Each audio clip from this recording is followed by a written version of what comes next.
Ata san ho so se itna alina di se sun e ko pi dai tim ko sung achun ata san apam ho itna aneta ve o anong ye se pakai ahir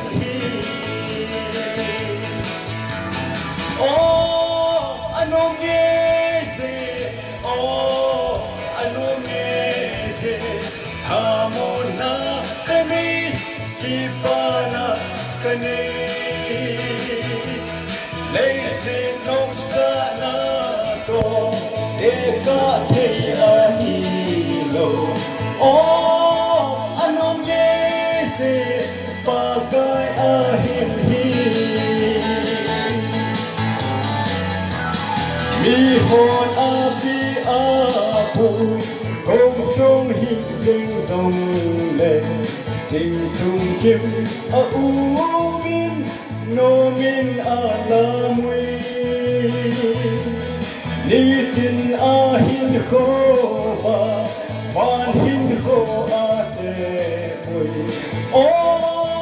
anong ye se pagai a hin hi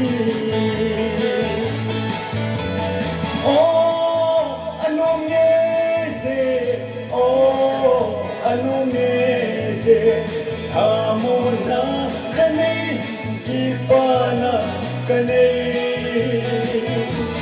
Laisi nop sana to, eka kay ahilo. Anong yese, pakai ahilhi. Ilay silhet na ho, ay subong si zong le, si sun ay zopiin, kipala kasal. Ilay silhet na ho, ay subong dalogin. Anong yese, pagay ahilhi.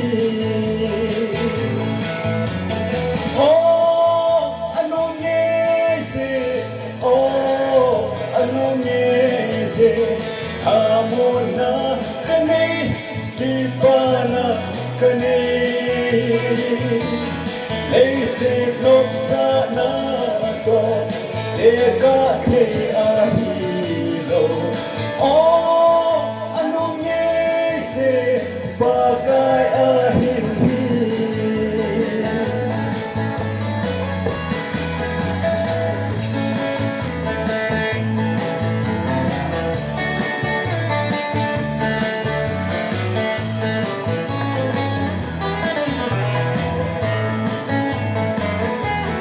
Laisin agen theile, leng phai in zong leng, min amu theilo ki pa na chu kani. Laisin lo ki na ki pa na cham kim lo. Anong yese, pakai ahilhi.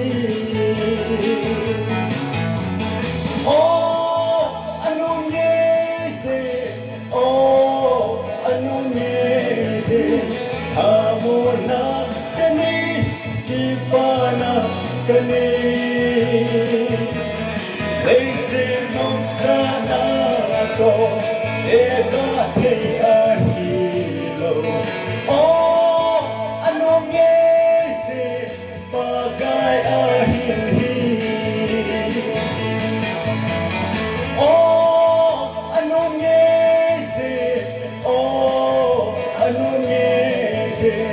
Hamona kani kipana kani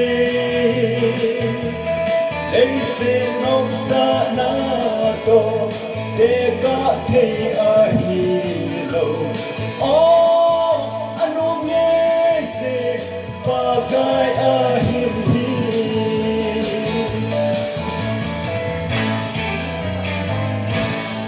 Pati na pati